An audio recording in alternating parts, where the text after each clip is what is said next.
This is how do you know what to fix when you can't fix it at all? Strategies for prioritizing fixing security issues in your applications. So, I just bought a new house, but it's more like an old house. The front door lock is busted, there are light bulbs out, the kitchen is old, there's ugly paint, the roof needs to be replaced, the deck needs new paint, there's no air conditioning, the hot water heater is broken, the bathroom needs grout, the backyard patio's cracked, the toilet's cracked, trees need to be removed, the kitchen is old, I've said that twice, and the fireplace needs to be replaced. Wow, this is stressful. I can't even fix my broken house. How can I fix vulnerabilities? I'm Tom Gleason. I'm one of the solutions engineering managers here at Snyk. Let me take you through a quick agenda. First, we'll talk about how software and my house are similar. Then we'll talk about fixing, but more about prioritizing things. Then we'll talk about how organizations and their goals can shape this. A simple thought exercise, and then we'll wrap up with what Snyk can help with. Software is like a house, kind of. In the software world, you have deprecated dependencies. In my house, I have an old roof. And the shared theme there is that deferred maintenance can become a larger problem over time. In the software world, you have insecure protocols. My house, I have old window locks or poor window locks. And those are both easily broken into. And in the software world, you have vulnerable open source libraries. And that's kind of like a cracked foundation. And all it takes is one bad actor or one act of Mother Nature, and it can ruin everything. So is fixing really the problem? Most of these issues have solutions or fixes. I just don't know where to start with them. What to fix and when? That is the question. So how do you think about prioritizing things? Organizational structure and goals matter. What kind of organization are you? Are you a slow-moving behemoth, fast-moving startup, or somewhere in between? If you look at the image on the right, these triangles represent what might be a more traditional, more bureaucratic organization versus a more modern, agile organization in terms of taking an idea to action. And this is important because your goals are going to shape some of this structure. Is time to market really important to you? Then maybe you'll focus more on an agile workflow. But maybe if you're risk adverse or compliance driven, that more bureaucratic approach is better. Simple prioritization matrix. No matter what size you are, this is a good exercise in thinking about what you want to fix. I've got impact and effort level. If I've got something that's significant impact and high levels of effort, that's a major project. I want to do that, but I need to be really thoughtful of how I do that. If I've got something that's high levels of impact and low levels of effort, those are my quick wins, and I want to do those immediately. If I have things that are high levels of effort and low levels of impact, I really need to reconsider doing those. And if I have things that are low levels of effort and low levels of impact, those are my fill-ins. And if time allows, I'll take care of them. How can Snyk help with this? Let's talk about some of the concepts and tools available. An ounce of prevention is worth a pound of cure. Categorizing things is critical to your business. Knowing the severity, reachability, the trends, and the exploitability of individual vulnerabilities helps you make educated decisions. Leveraging incremental upgrades make sure things stay fresh and relevant. And consuming all of this in an organized fashion is really important. So in the prevention world, we have things like PR checks and CI/CD actions. Categorization, we have things like policies and attributes. We've got priority score, reachability, and many more features that help you dial in individual vulnerabilities and the risk it presents to you. For incremental upgrades, we can upgrade dependencies automatically regardless of their vulnerability status. And then consumption. We've got policy management and controls that help you cater this to your organization's goals.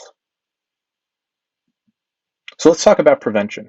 Here, right there, I've added a new package to my package.json and JavaScript project. When I try to merge this code and I have Snyk installed, we can see that Snyk's gonna check that for any new vulnerabilities that I might be introducing to my application. And when we dial into that at the Snyk layer, it actually will inform me how many vulnerabilities and what those vulnerabilities are. And now I've gone from an uneducated developer to a security expert, knowing what risk I could have introduced, and my mind is blown. We also do this for license and proprietary code issues as well. So we'll look at the open source libraries and see if there's any violations there. We'll also let you know if you've introduced any vulnerabilities with our Snyk Code product to your proprietary code, your IP. Let's talk about categorization. Here you can see that I'm selecting what type of environment this application that I've scanned with Snyk is in, whether it's backend, front end, mobile, etc. What's really cool about this is I can wind up with assessing my environment, my business criticality, and my lifecycle stage relevant to my business. So I know which projects and applications I need to focus on fixing first before I get wrapped up in a mountain of vulnerabilities. Assess the individual vulnerabilities too. Leverage Snyk's proprietary vulnerability score to understand the exact risk it might cause to you. Here you can see that this vulnerability is trending on Twitter. It's got a proof of concept exploit, meaning that it was likely done in a lab environment. It's been recently disclosed, so it's probably quite popular and needs to be addressed quite soon. And it has a fix available, and we also give you the CVSS score. This helps you make a decision about what vulnerabilities to fix and when from an individual level after you've also already categorized things. Reachability is something also to think about. With reachability, this means that the vulnerable function that actually exists in the vulnerable package is going to be called. And it's probably something you want to prioritize, especially in your legacy applications. We'll let you know that it's reachable, and we'll also plug that into the priority score. Additionally, you can filter on reachability. So let's talk really quickly about incremental fixes. This is something that allows you to quickly introduce upgrades, whether a package is out of date, right, deprecated, or whatever it might be. It's really easy to enable, and it provides your developers just a friendly reminder to keep things fresh in their dev and production environments. Consumption is really important. How you consume this and how you get this in developers' hands is key to making sure your fixes are taken seriously. Here, you can see that we've got this automated pull request open, and it allows the developers to learn a little bit about the vulnerability, similar to the PR check, but in this case, fix something in real time. The other thing that we have is the ability to apply policies and project attributes at an organization or project attribute layer, and gives you really nice controls of when things are actioned, right? Like, do we change the severity, or do we stop a build from happening based on the rule sets you identify relevant to the policies you've described? So what now? Here are my quick and dirty recommendations.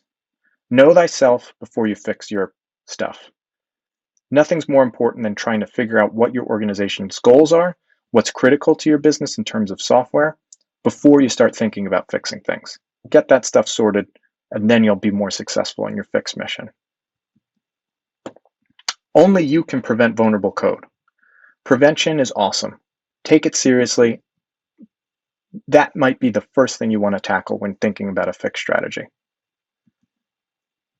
Quick wins first, major projects second. If you have any quick wins, those things that are low levels of effort and high levels of impact, take those on. And if you've got some major projects, make sure you organize them and understand the impact and effort levels accordingly. And don't forget to use Snyk's features when looking at individual vulnerabilities. Save time, whether it's using things like reachability, the prioritization score, or other features like incremental upgrades to even prevent that from happening to begin with. The last thing I'll leave you with is talk to your friendly neighborhood CSM to discuss your fixing strategy today. Thank you for taking the time with me. I hope you enjoyed my talk. I'm new to Twitter, so if you want to follow me and hear funny things or see me struggle through it, follow me on Twitter. Otherwise, email me at tom@snyk.io. Thank you very much. Have a good day.